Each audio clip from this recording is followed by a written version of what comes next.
About 4 miles south of California's capital is a small Italian community spanning about 4/100ths of a square mile. Its name, Christian Brothers. Its population, about 1,200. This small school, like any, relies on the skill and dedications of its staff. But even in the greatest of establishments, eventually, it's time for every teacher to say goodbye.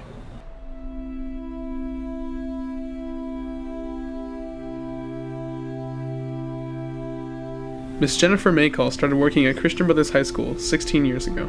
It was a different world. There were different faces, different places, but the same hallowed halls of Christian Brothers High School. Spanning generations, each class of students has loved her from the beginning. Her singing, dancing, her dry wit, her brutal honesty, the energy she radiates has never ebbed with the flow of the school.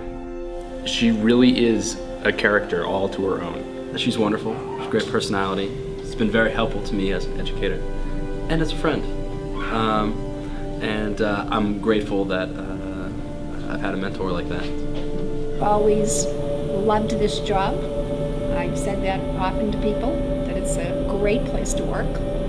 And there are, enjoyable students, and it's been good.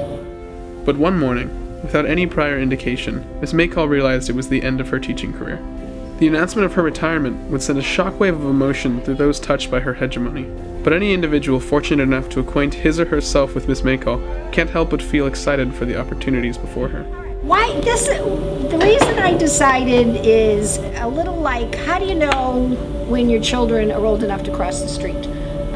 They're born, you think, oh dear God, I'm never going to know. And then one day you go, oh yeah, you're old enough. You can cross Broadway. And one day I woke up and I went, I think it's time to go. I'm going to miss her energy. I think she brings energy to the classroom when everyone else is kind of dull on their iPads. She brings an energy to it, especially with her singing. And especially, I'll miss her generosity. One of the more underrated qualities of Miss Makol is her generosity. She's a very generous person. She doesn't brag about it. She doesn't go around showing people. She's very subtle with it. Miss Makol has been amazing. We've really appreciated everything she's done for us. I think anybody who's worked here would leave with a certain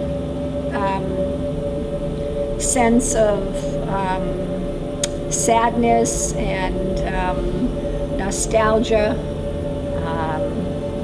because it's invigorating. It's great, but that all comes at a cost, and you don't get all of that without putting a lot in. And I just sort of feel as if my engine is slowed down enough that I can't continue to put enough in to make it fair to everybody. While one chapter of Miss Makol's life may be drawing to a close, the blank page of retirement gives way to a new chapter full of wonder and well-deserved relaxation for the dedicated educator. For KBFT and the Talon, this has been Nicholas Garcia, reporting.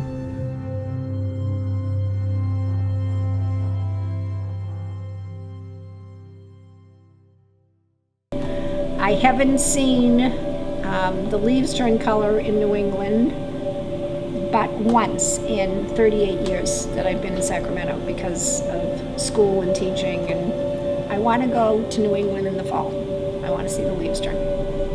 One of my most favorite memories with Miss Makol was last year during the class council elections when Mr. Daniel Lee had just put up one of his posters on the wall, and it had a big picture of lettuce and it said, "Let us all vote for Daniel." It was a pun. And Miss Makol walks up and she looks at it and she gives it a good look up and down, and she's like, "Why is there a cabbage on it?"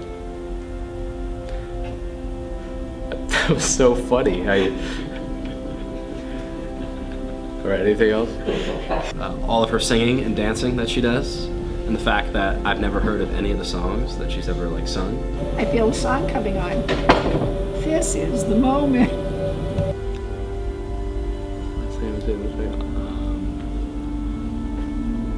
Go Red Sox.